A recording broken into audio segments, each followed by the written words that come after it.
Le récent scrutin fédéral a marqué un changement significatif en Gaspésie, les îles de la Madeleine-Matane, Listigouge, avec l'élection d'Alexis Deschênes du Bloc québécois, mettant fin à une décennie de règne libéral. Quelques jours à peine après sa victoire, et alors qu'il est en pleine installation à Ottawa, il nous rejoint pour analyser ce résultat. Il discutera de ses priorités immédiates, de la mise en place cruciale des services aux citoyens sur ce vaste territoire, aux grands dossiers régionaux comme la carte électorale ou le retour du train, sans oublier les enjeux socio-économiques actuels. J'avais une question pour commencer un petit peu la discussion. On a vu que depuis 2015, je crois, justement, où il y a eu la candidate sortante libérale Diane Leboutillier qui avait justement qui ne cessait que d'accroître justement ses pourcentages d'appui. Là, je pense qu'on était passé de 39 à 40 à 46.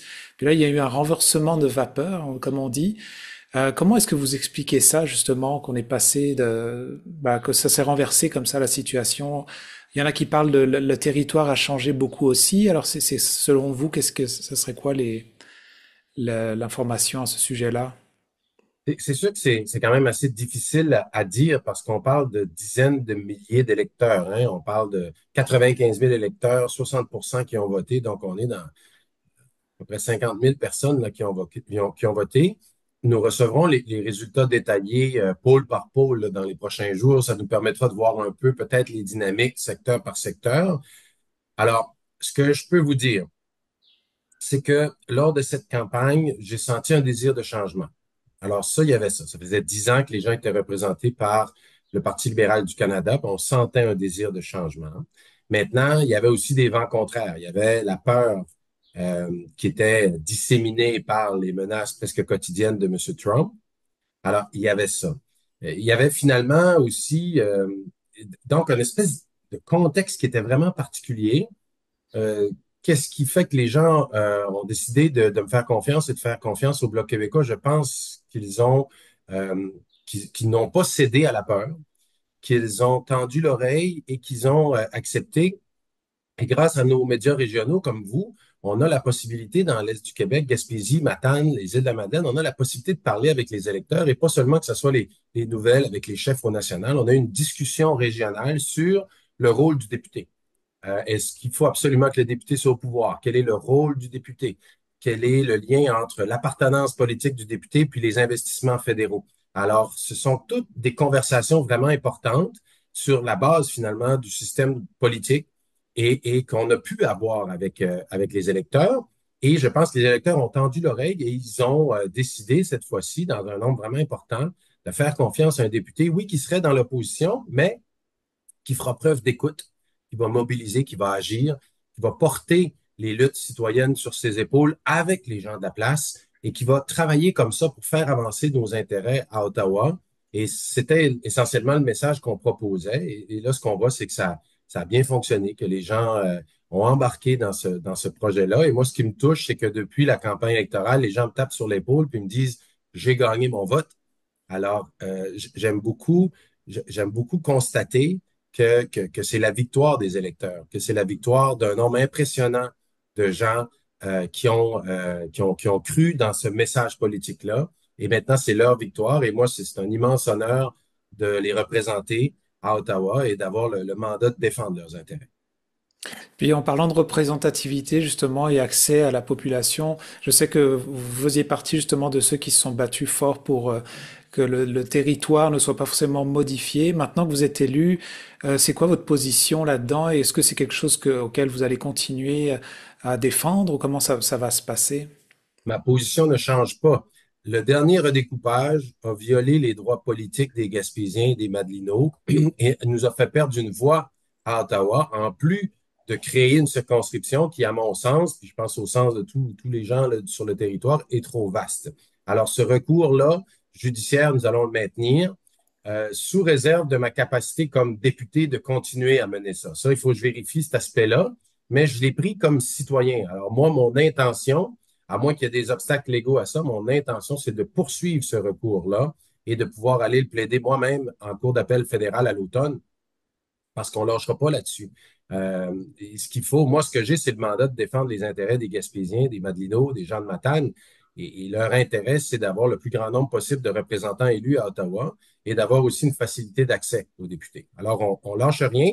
Je me suis aussi engagé dans la campagne électorale à préparer un projet de loi qui viserait à trouver une solution politique. Donc, moi, ce que je veux, c'est poursuivre la bataille sur le chemin juridique, mais également l'ouvrir sur le chemin politique, travailler à déposer un projet de loi, puis après ça, qui viendrait protéger le poids politique des régions, des circonscriptions rurales, et d'aller chercher le plus possible des appuis de la part des autres partis. Donc, c'est un chantier que je vais démarrer dès que possible, dès que les choses s'avancent, parce qu'on est à quelques jours là, de l'élection. Je vous parle d'une chambre d'hôtel d'Ottawa, j'ai pas encore de bureau, j'ai pas encore de téléphone, j'ai pas encore d'ordinateur. Alors, tout ça est encore à établir. Mais c'est une intention que j'ai là, de prendre la bataille juridique, de la continuer, mais également d'aller sur le chemin politique pour tenter de trouver une loi, de faire adopter une loi qui permettrait de régler le problème et de respecter finalement la différence régionale. Puis je sais que là, comme vous dites, vous êtes en mode installation, mais une fois que vous serez comme plus déjà plus décollé, est-ce que je sais que vous avez cité déjà plusieurs dossiers auxquels vous aviez priorité lors de la campagne, mais maintenant que tout ça est concret, est-ce qu'il y a quelque chose que vous voudriez nous partager auquel vous voudriez vous attaquer assez rapidement quand vous allez démarrer? Ce que j'aimerais dire aux gens de chez nous, là, c'est que la priorité, c'est d'établir une équipe forte et compétente et efficace pour donner un service aux citoyens. Alors, si vous avez un problème avec l'assurance-emploi, si vous avez un problème avec la pension de vieillesse ou un problème avec l'immigration, ce que je veux, c'est d'avoir une équipe qui va être bien répartie sur tout notre grand territoire et que vous puissiez appeler, parler avec une voix humaine, puis rapidement, on va s'occuper de vous, puis on va tout faire pour vous aider, parce que c'est un des grands problèmes qu'on a.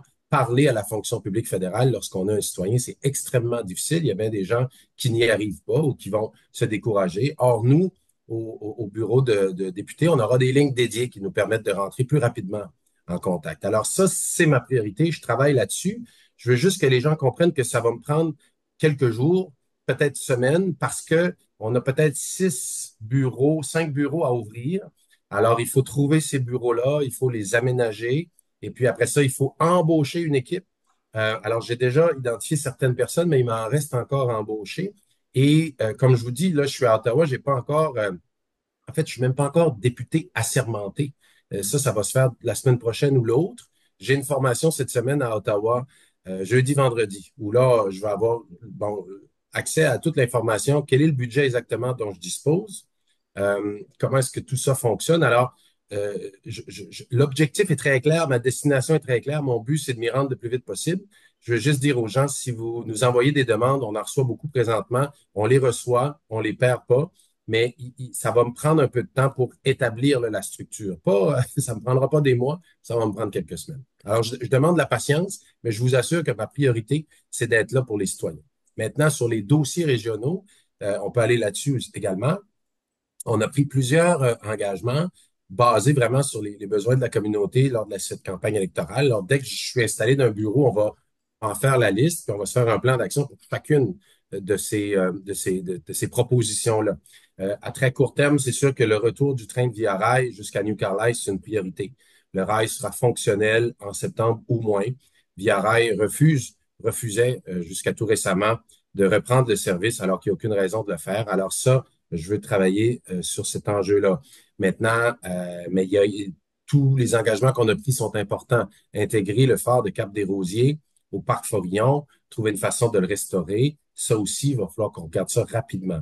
Encore là, je veux dire aux gens, tant qu'il n'y a pas de conseil des ministres qui est nommé, et puis que moi, je suis pas assermenté, ben c'est sûr qu'on est dans une phase de flottement. Mais normalement, semaine prochaine, il va y avoir un nouveau conseil des ministres, et là, ben, ça va être d'identifier aussi au Bloc québécois les dossiers qu'on me confie. Là, ça va être de structurer une relation avec les décideurs en place pour être capable d'apporter ces dossiers-là. Ensuite, j'ai pris un engagement pour que Radio-Canada ouvre des postes de correspondants dans les territoires moins bien desservis. C'est quoi qu'on veut faire également. Il y a l'industrie forestière qui me préoccupe parce qu'on nous annonce des droits compensatoires qui pourraient arriver au mois d'août ou septembre. Alors, je pense qu'il faut rapidement discuter avec le gouvernement en place pour s'assurer qu'on ait un programme d'aide si ces droits-là sont effectivement imposés. Il y a aussi la diversification dans le domaine des pêches. Le secteur des pêches vend beaucoup de ses produits aux États-Unis, plus de 80%. Là, pour le moment, il n'y a pas de tarif aux États-Unis. Puis ce qu'on voit, c'est que pour la saison du crabe, ça va bien. On va connaître bientôt là, le prix pour le homard. Mais il faut avoir une vision long terme et se dire, ben, si on pouvait avoir d'autres partenaires commerciaux que les États-Unis, qui vont toujours demeurer un marché important, mais si on pouvait diversifier, ça nous rendrait plus forts, plus solides. Alors ça, on veut, on réclame du financement fédéral pour permettre des missions de commercialisation. Alors, alors c'est ça, voyez-vous, tout ce qu'on a décidé, tout ce qu'on a dit qu'on ferait en campagne électorale, on va le faire. On va se faire une liste, on va se faire un plan d'action dès qu'on a là, tous les moyens et toute l'équipe en place là, pour le faire. Puis je terminerai peut-être sur une question que je me fais poser beaucoup, justement, souvent lors des entrevues, parce que j'ai beaucoup d'entrevues avec des organismes à but non lucratif et des organismes communautaires qui couvrent notre territoire, qui sont là souvent pour supporter le côté social de notre population. Est-ce que, parce qu'en ce moment, c'est des situations qui sont économiquement très difficiles, je sais pour tout le monde, et comment vous voyez l'avenir et puis la possibilité que le bloc maintenant est présent ici et le fait qu'au niveau fédéral, le bloc a fait un certain pourcentage et la possibilité que l'économie, on va dire, retourne à quelque chose qui soit moins stressant, moins sous pression pour l'ensemble déjà de la population en général, mais je sais que les organismes, beaucoup en particulier, ont du mal à trouver de l'argent pour vivre. Le financement. Oui. Il faut départager le rôle du gouvernement du Québec et le rôle du gouvernement du Canada. Alors, c'est sûr que le gouvernement du Québec a un rôle à jouer, il le joue déjà. Et là-dessus, c'est plus là, les représentants du gouvernement élu, de la CAQ ou de n'importe quel député de l'Assemblée nationale de voir. Pour ce qui est au niveau fédéral, ben, nous, au Bloc québécois, on est, moi, premièrement, je suis avocat à l'aide juridique là, jusqu'à il y a une semaine.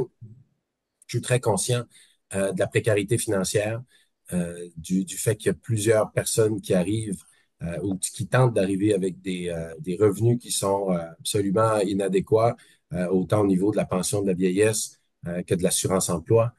Et ça, c'est vraiment des champs d'intervention du gouvernement fédéral. Nous, ce qu'on réclame, c'est notamment au niveau de l'assurance emploi, d'augmenter le montant qu'on verse aux gens. Au lieu que ce soit 55 du salaire, que ce soit 60 du salaire. Et vous savez, c'est déjà pas si généreux que ça, là. Il y a des pays en Europe qui offrent beaucoup plus que ça, 90 ou 80 du salaire. Ça, c'est une revendication du Bloc québécois. Et ensuite, pour la question des aînés, conditions de vie des aînés, ça a toujours été une priorité pour le Bloc québécois. Moi, comme avocat à l'aide juridique, j'ai représenté beaucoup d'aînés et je voyais le montant qu'ils avaient pour arriver là, avec la pension de vieillesse, le supplément de revenu garanti. C'est très peu, surtout face à l'augmentation du coût de la vie. Alors là-dessus, ce qu'on demande au Bloc québécois, c'est d'augmenter la pension de vieillesse pour les 65 à 74 ans, l'augmenter de 10 parce qu'il y a quelques années, le gouvernement libéral l'a augmenté de 10 pour les 75 ans et plus. Alors ça, c'est une revendication qu'on a au Bloc québécois. Ce sera un déboursé total à la grandeur du Canada de 3 milliards de dollars. C'est moins que le dernier bonbon électoral qui a été donné par M. Carney le 22 avril à tout le monde, sauf les Québécois, entre autres. Et donc ça fait partie de nos revendications. Maintenant, quelle sera notre capacité d'influencer le gouvernement? C'est sûr qu'on en a une parce qu'il y a un gouvernement minoritaire. Et le Bloc québécois avec le NPD, détient la balance du pouvoir. Maintenant, comment va s'articuler ce gouvernement minoritaire? Comment se feront les choses? Il est trop tôt pour le dire. L'autre chose qu'on peut dire, c'est qu'aujourd'hui, il y a une rencontre entre Mark Carney et Donald Trump aux États-Unis et on est toujours dans cette période d'incertitude économique. On ne sait pas. M. Trump était un peu plus calme, on dirait, là, ces dernières semaines, mais là, il est reparti de plus belle. Alors, je comprends l'inquiétude des gens. Pour le moment, les données économiques par rapport au chômage, où on voit une réduction là, de la croissance économique. On n'est pas encore dans une récession. Les dernières prévisions du Fonds monétaire international nous disent qu'on prévoit un ralentissement économique, mais on serait moins vers une récession. Maintenant, on vit beaucoup d'incertitudes. Alors, comment est-ce que tout ça va nous affecter? Il va falloir réagir lorsqu'on le verra. Mais je pense que, disons, si on regarde là, pour les prochains mois, ce qui est important dans nos régions, c'est le tourisme et la saison s'annonce bonne. Et c'est tant mieux. Il semble avoir beaucoup de Québécois là, qui vont venir prendre leurs vacances chez nous en Gaspésie puis aux îles de la Madeleine. Peut-être aussi des Américains qui vont venir parce que le taux de change est bon pour eux. Alors, À court terme, je pense que pour l'économie, puis là, ce qu'on voit, c'est que la saison de pêche jusqu'à date pour le crabe, comme je disais, c'est bon. Le homard, on attend de voir le prix, mais la ressource est là, il n'y a pas de tarif. Donc, à court terme, je vous dirais, on peut quand même, si on regarde là, tu sais, au niveau de la pêche, les saisons de pêche semblent s'enligner correctement. Au niveau touristique, je pense qu'on peut être optimiste, on peut espérer une bonne saison touristique. Ça nous amènera à l'automne, et on verra ce qui arrive pour l'industrie forestière. Donc, c'est une période où il y a beaucoup d'incertitudes, il y a beaucoup de flottements, et ce que ça va prendre, et moi, ce que je veux faire, c'est ça, c'est d'être très alerte, très à l'écoute, vraiment rester très bien informé, et on va réagir selon ce qui se passe. Mais l'arrivée de M. Trump a vraiment créé là, une grande zone d'incertitude. En tout cas, merci beaucoup, Monsieur Deschênes, pour votre temps. Ça me fait vraiment plaisir. Merci de votre intérêt, puis sachez que je serai disponible, j'en serai capable.